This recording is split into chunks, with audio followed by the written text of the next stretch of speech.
नमस्कार ओडिशावासी शुभ सकाळ आज हूँ 18 जुलाई शुक्रवार आज रही देश विदेश राज्यर 20 गुरुत्वपूर्ण खबरटी देखा पूर्व भिडियोटी को लाइक कर आपंक जिलार ना लिखिदेवे जहाँफल प्रत्येक दिन आप जिलार खबर पाइपर तेज कौन रही आज खबर चलता नजर पकड़ा। नंबर 1 आरटीओ चाकरी संपर्क में मिथ्या विज्ञापन प्रचार राज्य परिवहन प्राधिकरण सामाजिक गणमाध्यम किसी वेबसाइट रे आंचलिक परिवहन कार्यालय विभिन्न पदवीर चाकरी संक्रांत मिथ्या विज्ञापन प्रचार कराउଥିବା दृष्टि को आसी एभली मिथ्या विज्ञापन को विश्वास न करिबारु राज्य परिवहन प्राधिकरण पक्षरु परामर्श मध्ये देइछि।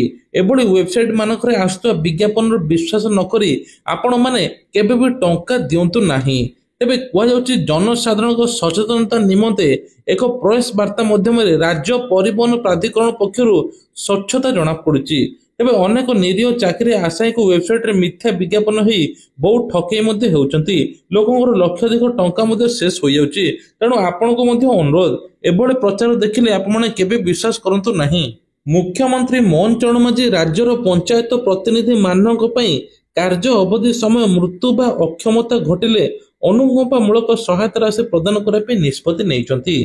निष्पत्ति अनुଯାयी पंचायत राज व्यवस्था कार्यरत वार्ड मेंबर को आरंभ करी जिला परिषद सभापति पर्यंत समस्त एथरे अंतर्भुक्त हेबे। पंचायत प्रतिनिधि मानक कार्य अवधि समय कौन कारण मृत्यु घटिले तांकर निकटतम संपर्क को 2 लाख टंका अनुकंपा राशि मिलियो बोली कह जाउछि। से भली उभय आखि हाथ गोड़ नष्ट होई गले संपूर्ण पंचायत प्रतिनिधि को 2 लाख टंका एवं गोटे आखि किंबा गोटे हाथ किंबा गोटे गोड़ 1 लाख टंका सहायता प्रदान करा जिवो। सांविधानिक व्यवस्था पंचायत प्रतिनिधि माने हेउचंती तृणमूल स्तर निर्वाचित प्रतिनिधि से सीधासलख लोकों सहित जोड़ी होई रहितांती लोकों सुविधा असुविधा सहायता करितांती। तेबे ग्रामांचल विकास सेमानकर महत्वपूर्ण अवदान रही थाए। तेणु एभली दृष्टि रखी सरकार एभली निष्पत्ति नैचंती। 2 दिनिया जातीय सुशासन सम्मेलन भुवनेश्वर आरंभ होता लोकसभा भवन में सम्मेलन को उद्घाटन करते मुख्यमंत्री मोहन चरण माझी। तेबे एही सम्मेलन में मुख्यमंत्री ओडिशा मॉडल रखिते प्रशासनिक संस्कार आरंभ कर पेपरलेस बजेट सबुथिरे आगुआ कहले सीएम।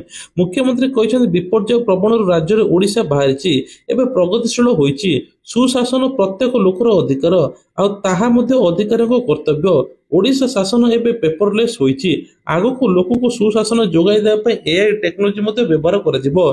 मुख्यमंत्री उपस्थित थे केंद्र मंत्री जितेंद्र सिंह सारा देश 400 अधिक पदाधिकारी जोग देइछंती। ता सहित मध्य कहते चाष बास जेकोसी क्षयक्षति हुए एआई कैमेरा नजर रखिबो चाषी मानक क्षतिपूरण राशि तुरंत मध्य मिल जिवो। एणिकी रक्त जोगाइबो ड्रोन। तेबे बढ़ुवा जनसंख्या और जानवाहन एवं अनेक समय मृत्यु जम पलटुची रास्तार भिड़ कारण आंबुलांस ठीक समय न पहुंचबार अनेक लोकंर मृत्यु खबर आसुची।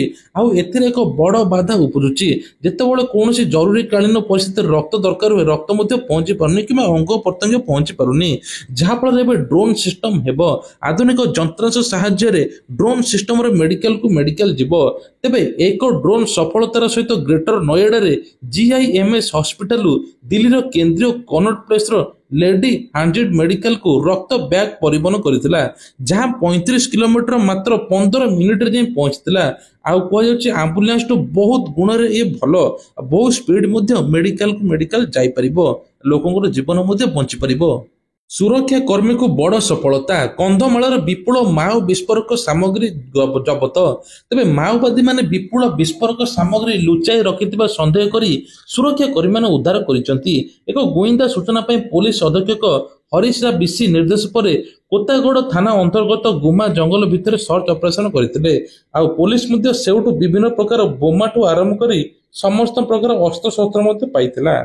एफएम कॉलेजर छात्री को मृत्यु घटना को नहीं एबे ओडिशा उठुची पड़ुची। तबे गतकाली मध्ये ओडिशा बंद थिला एने कि सरकार मध्ये किछटा नंबर मध्ये पब्लिक करचंती समस्त हेल्पलाइन नंबर मध्ये सरकार जारी करचंती। विद्यालय और रेसिडेंशियल हॉस्टल पे हेल्पलाइन नंबर जारी होईची। सब जिला शिक्षा अधिकारी को एने निर्देश मध्ये दियाईची। महिला मानक पई 181 शिशु मानक पई 1098 जरूरी कालीन पुलिस सहायता पई 112 एवं स्कूल छात्र छात्री 1800345672 नंबर जारी कराई। एही नंबर गुड़िक समस्त कर्मस्थली विद्यालय आवासिक क्षेत्र में प्रमुख स्थान में प्रदर्शित हेबो। एही पालन କରା ନଗଲେ କାର୍ଯ୍ୟାନୁଷ୍ଠାନ ନିଆଯିବ ବୋଲି କୁହାଯାଇଛି। ଏହା ବ୍ୟତୀତ ମହିଳା କର୍ମଚାରୀ ସୁରକ୍ଷା ସୁନିଶ୍ଚିତ କରିବା ପାଇଁ ଛାତ୍ରଛାତ୍ରୀଙ୍କ ପାଇଁ ଏକ ସୁରକ୍ଷିତ ପରିବେଶ ସୃଷ୍ଟି କରିବା ପାଇଁ ଡିଓ ଏବଂ ଡିପିସିକୁ ନିର୍ଦ୍ଦେଶ ମଧ୍ୟ ଦିଆଯାଇଛି, ଯେପରି ଛାତ୍ରଛାତ୍ରୀଙ୍କର ଶାରୀରିକ ମାନସିକ ସାମାଜିକ ଭାବପ୍ରବଣ ସୁସ୍ଥତା ରହେ ବୋଲି କୁହାଯାଉଛି। ବୁଧବାର ଦିନ ଆମେରିକା ରାଷ୍ଟ୍ରପତି ଡୋନାଲ୍ଡ ଟ୍ରମ୍ପ ପୁଣି କହିଛନ୍ତି ଯେ ୱାସିଂଟନ ଭାରତ ସହିତ ବାଣିଜ୍ୟ ଚୁକ୍ତି ବହୁତ ନିକଟତର। ଆମର ଅନେକ ମହାନ ଦେଶ ସହିତ ଚୁକ୍ତି ଅଛି। ଭାରତ ସହିତ ଆମର ମଧ୍ୟ ଆଉ ଗୋଟେ ଚୁକ୍ତି ହେବା ପାଇଁ ଯାଉଛି।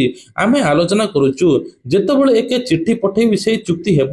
ଟ୍ରମ୍ପ ଓଭାଲ ଅଫିସର ବାହାରିନ୍ ଯୁବରାଜ ଏବଂ ପ୍ରଧାନମନ୍ତ୍ରୀ ସଲମାନ ବିନ୍ ହମାଦ ଅଲ୍ ଖାଲିଫା ଦ୍ୱିପାକ୍ଷିକ ବୈଠକ ସମୟରେ ଏଭଳି କଥାବାର୍ତ୍ତା ଦାବି କରିଛନ୍ତି। ଗୋଟିଏ ଦିନ ପୂର୍ବରୁ ଟ୍ରମ୍ପ କହିଥିଲେ ଆମେରିକାର ଭାରତୀୟ ବଜାର ପ୍ରବେଶ କରିବା କାରଣ ଏହି ଦେଶ ଅନେକ ବାଣିଜ୍ୟ ଚୁକ୍ତି କରିଛି, କିନ୍ତୁ ଆମର ଇଣ୍ଡୋନେସିଆକୁ ପୂର୍ଣ୍ଣ ପ୍ରବେଶ ରହିବ। ଆମର କିଛି ଚୁକ୍ତି ଘୋଷଣା ହେବାକୁ ଯାଉଛି। ଭାରତ ମୂଳତଃ ସେହି ଦିଗରେ କାମ କରୁଛି। ଆମେ ଭାରତକୁ ପ୍ରବେଶ ପାଇବୁ। ଏଥିସହିତ ପିଟର୍ସବର୍ଗ ଅଭିମୁଖେ ଯିବା ସମୟରେ ହ୍ୱାଇଟ୍ ହାଉସରେ ସାମ୍ବାଦିକମାନଙ୍କ ସହିତ କଥାବାର୍ତ୍ତା କରି ଟ୍ରମ୍ପ କହିଛନ୍ତି ଯେ ଭାରତ ଏବଂ ଆମେରିକା ମୁଖ୍ୟତଃ ଶୁଳ୍କ 20% ତଳେ ରଖିବା ପାଇଁ ଏକ ବାଣିଜ୍ୟ ଚୁକ୍ତି ଉପରେ ଆଲୋଚନା କରୁଛନ୍ତି, ଯାହାଫଳରେ ଭାରତର ଦ୍ରବ୍ୟ ମୂଲ୍ୟ ମଧ୍ୟ ଆହୁରି କମିଯିବ। ଇତିହାସ ସୃଷ୍ଟି କରି ପୃଥିବୀକୁ ଫେରିଥିବା ମହାକାଶଚାରୀ ଶୁଭ୍ରାଂଶୁ ଶୁକ୍ଲା ପ୍ରଥମେ ତାଙ୍କ ପରିବାର ସହିତ ଭେଟିଛନ୍ତି। ବନ୍ଧୁ ଏବଂ ସହକର୍ମୀଙ୍କ ମଧ୍ୟରେ ଶୁକ୍ଲା ଭାବରେ ଜଣାଶୁଣା ଶୁଭ୍ରାଂଶୁ ଶୁକ୍ଲା ଅନ୍ତର୍ଜାତୀୟ ମହାକାଶ କେନ୍ଦ୍ର ISS 18 ଦିନ ବିତାଇବା ପରେ ମଙ୍ଗଳବାର ଦିନ ପୃଥିବୀକୁ ଫେରିଛନ୍ତି। ଶୁଭ୍ରାଂଶୁ କ୍ୱାରେଣ୍ଟାଇନ୍ ଏବଂ ସମସ୍ତ ଡାକ୍ତରୀ ପରୀକ୍ଷା ପରେ ତାଙ୍କ ପରିବାରକୁ ଭେଟିଥିଲେ। ଗ୍ରୁପ୍ କ୍ୟାପ୍ଟେନ ଶୁଭ୍ରାଂଶୁ ଶୁକ୍ଲା ପରିସରରେ ତେବେ ସହିତ ପୁନର୍ମିଳନର ପ୍ରଥମ ଚିତ୍ର ମଧ୍ୟ ଦେଖିବାକୁ ମିଳିଛି, ଯାହା ନିଜ ସ୍ତ୍ରୀ ଏବଂ ନିଜ ଛୁଆକୁ ମଧ୍ୟ ଭେଟିଛନ୍ତି। ପୁଣି ବର୍ଷା ଆରମ୍ଭ। ତେବେ କୁହାଯାଉଛି 20ରୁ ଅନେକ ସ୍ଥାନରେ ବର୍ଷା ସମ୍ଭାବନା। 23 ଜିଲ୍ଲାକୁ ମଧ୍ୟ ୟେଲୋ ଆଲର୍ଟ କରିବ ପାଣିପାଗ ବିଭାଗ। ତେବେ ଲଗାତାର ରାଜ୍ୟରେ ବର୍ଷା ମଧ୍ୟ ବଢୁଛି। 30ରୁ 40 କିଲୋମିଟର ବେଗରେ ପବନ ମଧ୍ୟ ବହିବ। କେଉଁ କେଉଁ ଜିଲ୍ଲାରେ ବର୍ଷା ହେବ ଚାଲନ୍ତୁ ଜାଣିବା। ସୁନ୍ଦରଗଡ଼, ଝାରସୁଗୁଡ଼ା, ବରଗଡ଼, ସମ୍ବଲପୁର, ଦେଓଗଡ଼, ଅନୁଗୁଳ, ଢେଙ୍କାନାଳ, କେନ୍ଦୁଝର, ମୟୂରଭଞ୍ଜ, ସୋନପୁର, ବୌଦ୍ଧ, ନୂଆପଡ଼ା, ରାୟଗଡ଼ା, କୋରାପୁଟ, ମାଲକାନଗିରି, ବାଲେଶ୍ୱର, ଭଦ୍ରକ, ଗଞ୍ଜାମ ଓ ଗଜପତି। ଏଭଳି ସ୍ଥିତି 19 ତାରିଖ ପର୍ଯ୍ୟନ୍ତ ମଧ୍ୟ ରହିବ। 20ରୁ ରାଜ୍ୟରେ ଅନେକ ସ୍ଥାନରେ ବର୍ଷା ହୋଇପାରେ। ତେବେ ଓଡ଼ିଶା ପାଇଁ ଆଉ ଗୋଟେ ମଧ୍ୟ ବଡ଼ ଖବର। ଜାତିସଂଘ ରେକର୍ଡରେ ସ୍ଥାନିତ ହେଲା କିସ୍। ପ୍ରଯୁକ୍ତି ବିଦ୍ୟା ପ୍ରମାଣ ଆଧାରିତ ଶିକ୍ଷା ମାଧ୍ୟମରେ ଜନଜାତି ଭବିଷ୍ୟତକୁ ସଶକ୍ତ କରିବାରେ ଅଗ୍ରଣୀ ରାଜ୍ୟ ଯିଏକି ଓଡ଼ିଶା। ତେବେ ଜାତିସଂଘର ଅର୍ଥନୈତିକ ସାମାଜିକ ପରିଷଦ ଉଚ୍ଚସ୍ତରୀୟ ସେଗମେଣ୍ଟ ଦ୍ୱାରା ରେକର୍ଡରେ ସ୍ଥାନିତ ହୋଇଛି। ଚଳିତ ମାସ ଇକୋସୋକ୍ର ସାଧାରଣ ଅଧିବେଶନରେ ଜନଜାତି ବିଷୟରେ ଆଲୋଚନା କାଳରେ କିସ୍ କାର୍ଯ୍ୟାବଳୀର ଭୂୟସୀ ପ୍ରଶଂସା କରି ଜାତିସଂଘର ରେକର୍ଡ ମଧ୍ୟ ସ୍ଥାନିତ ହୋଇଛି। ବିଶ୍ୱର ସର୍ବବୃହତ ଜନଜାତି ଅନୁଷ୍ଠାନ ଭାବରେ ସ୍ୱୀକୃତି ପାଇଥିବା କିସ୍ ଜାତିସଂଘ ଏବଂ ସ୍ଥାୟୀ ବିକାଶର ଲକ୍ଷ୍ୟ ହାସଲ ମଧ୍ୟ କରିଛି। ତା ସହିତ ମଧ୍ୟ ଶୈକ୍ଷିକ ମଡେଲ ଏକ ବ୍ଲୁ ପ୍ରିଣ୍ଟ ମଧ୍ୟ ପ୍ରସ୍ତୁତ କରିସାରିଛି। ଏଣିକି ସ୍ୱାସ୍ଥ୍ୟକର ଖାଦ୍ୟ ଖାଇବେ ସାଂସଦ। ସାମିଲ ହେବ ଖାଦ୍ୟ ମେନୁରେ ମାଣ୍ଡିଆ ଯାଉ। ସଂସଦରେ କାର୍ଯ୍ୟଭାର ବଢ଼ାଇବା ପରେ ବର୍ତ୍ତମାନ ଲୋକସଭା ବାଚସ୍ପତି ଓମ୍ ବିର୍ଲା ସାଂସଦ ଅଧିକାରୀ ଏବଂ ଡିଜିଟରକୁ ସ୍ୱାସ୍ଥ୍ୟ ବିଷୟରେ ଧ୍ୟାନ ଦେବା ପାଇଁ କହିଛନ୍ତି। ବର୍ତ୍ତମାନ ସାଂସଦର କ୍ୟାଣ୍ଟିନରେ ଅନେକ ସ୍ୱାସ୍ଥ୍ୟକର ଖାଦ୍ୟ ଉପଲବ୍ଧ ରହିବା ନେଇ ସୂଚନା ଦେଇଛି। ଲୋକସଭା ବାଚସ୍ପତି ନିର୍ଦ୍ଦେଶ ଅନୁସାରେ ଖାଦ୍ୟ ମେନୁ ପ୍ରସ୍ତୁତ କରାଯାଇଛି, ଯେଉଁଥିରେ ସ୍ୱାସ୍ଥ୍ୟ ପ୍ରତି ବେଶୀ ଧ୍ୟାନ ଦିଆଯାଇଛି, କାରଣ ସାଂସଦ ଅଧିବେଶନ ପ୍ରାୟତଃ ବିଳମ୍ବିତ ରାତି ପର୍ଯ୍ୟନ୍ତ ଚାଲିଥାଏ। ବର୍ତ୍ତମାନ ସଂସଦରେ ବାଜରାରେ ତିଆରି ହୋଇଥିବା ଖାଦ୍ୟ ଏବଂ ଫାଇବରଯୁକ୍ତ ସାଲାଡ୍, ପ୍ରୋଟିନଯୁକ୍ତ ସୁପ୍ ଉପଲବ୍ଧ ରହିବ। ତେବେ ପ୍ରତ୍ୟେକ ଖାଦ୍ୟରେ ଉପଯୁକ୍ତ ପରିମାଣର ପୌଷ୍ଟିକ ତତ୍ତ୍ୱ ମଧ୍ୟ ରହିବ ବୋଲି କୁହାଯାଉଛି। ଏଣିକି CBSରେ ଲାଗିବ ଅଏଲ ବୋର୍ଡ। ତେବେ CBSରେ ବର୍ତ୍ତମାନ ସ୍କୁଲରେ ପଢୁଥିବା ଛାତ୍ରଛାତ୍ରୀଙ୍କ ସ୍ୱାସ୍ଥ୍ୟକୁ ଦୃଷ୍ଟିରେ ରଖି ନିର୍ଦ୍ଦେଶନାମା ଜାରି ରହିଛି, ଯେଉଁଥିରେ ସମସ୍ତ ସ୍କୁଲ ଏକ ଅଏଲ ବୋର୍ଡ ଲଗାଇବା ପାଇଁ କୁହାଯାଇଛି, ଯାହାଦ୍ୱାରା ପିଲାମାନେ ଅତ୍ୟଧିକ ତେଲ ଖାଇବାରୁ ନିଜକୁ ରୋକିପାରିବେ। ଏହାଦ୍ୱାରା ହେଉଥିବା କ୍ଷତି ବିଷୟରେ ମଧ୍ୟ ଜାଣିପାରିବେ। ଆଜିକାଲି ପିଲାମାନେ ତୁରନ୍ତ ତେଲଯୁକ୍ତ ଖାଦ୍ୟ ଖାଇବା ସହିତ ବର୍ତ୍ତମାନ କିଛି ଶାରୀରିକ କାର୍ଯ୍ୟକଳାପ କରୁନାହାନ୍ତି। ତେବେ ଆଜିକାଲି ପିଲାମାନଙ୍କ ମଧ୍ୟରେ ମେଦବହୁଳତା ବୃଦ୍ଧି ପାଉଛି। ତେବେ କୁହାଯାଉଛି ଭାରତରେ 2021ରେ 18 କୋଟି ଲୋକ ମେଦବହୁଳତାର ଶିକାର ହୋଇଛନ୍ତି। 2050 ସୁଦ୍ଧା 45 କୋଟି ଲୋକ ପହଞ୍ଚିବେ ବୋଲି ଅନୁମାନ କରାଯାଉଛି। ପରିବେଶ ସୁରକ୍ଷା ଏବଂ ଜଳବାୟୁ ପରିବର୍ତ୍ତନ ହେବ। ପିଲାମାନେ ସେହି ଜାଗାରେ ହିଁ ପାଠ ପଢ଼ିବେ। ନୂଆଦିଲ୍ଲୀଠାରେ କେନ୍ଦ୍ର ଶିକ୍ଷାମନ୍ତ୍ରୀ ଧର୍ମେନ୍ଦ୍ର ପ୍ରଧାନଙ୍କ ସହିତ ଜଙ୍ଗଲ ପରିବେଶ ଜଳବାୟୁ ପରିବର୍ତ୍ତନ ମନ୍ତ୍ରୀ ଭୂପେନ୍ଦ୍ର ଯାଦବ ମଧ୍ୟରେ ପ୍ରାରମ୍ଭିକ ବୈଠକ ଅନୁଷ୍ଠିତ ହୋଇଛି। ବୈଠକରେ ଭାରତ ସରକାର ଶିକ୍ଷା ମନ୍ତ୍ରାଳୟ, ଜଙ୍ଗଲ ପରିବେଶ ଜଳବାୟୁ ମନ୍ତ୍ରାଳୟର ବରିଷ୍ଠ ଅଧିକାରୀମାନେ ଉପସ୍ଥିତ ଥିଲେ। ଏହି ଅବସରରେ ଶ୍ରୀ ପ୍ରଧାନ ଗୁରୁତ୍ୱାରୋପ କରିଥିଲେ, ଜାତୀୟ ଶିକ୍ଷାନୀତି ସ୍କୁଲ ପାଠରେ ପରିବେଶ ସଚେତନତା, ଜଳବାୟୁ ପରିବର୍ତ୍ତନ ଶିକ୍ଷାକୁ ସମନ୍ୱିତ କରିବାର ଆବଶ୍ୟକତା ଉପରେ ଗୁରୁତ୍ୱପୂର୍ଣ୍ଣ ରହୁଛି। ପୂର୍ବରୁ ମଧ୍ୟ ସ୍କୁଲ ଶିକ୍ଷାରେ ପରିବେଶଗତ ଶିକ୍ଷା ଉପରେ ଗୁରୁତ୍ୱ ଦିଆଯାଇଛି। ଏହାକୁ ପାଠପଢ଼ାର ଅଂଶ ଭାବରେ ନିଆଯାଇ ବାଲ ବାଟିକାରୁ ବିଭିନ୍ନ କାର୍ଯ୍ୟକ୍ରମ ଅଭିଯାନ ମାଧ୍ୟମରେ ପରିବେଶ ସୁରକ୍ଷା ପ୍ରୋତ୍ସାହିତ କରାଯାଇଛି। ପ୍ରବଳ ବର୍ଷା ଲାଗି ରହିଛି। ଏପଟେ ଓଡ଼ିଶାରେ ଦେଖାଯାଇଛି ବନ୍ୟା, ଯାହାଫଳରେ ଚାଷୀ ମଧ୍ୟ ବହୁ କ୍ଷୟକ୍ଷତିର ଶିକାର ହୋଇଛନ୍ତି।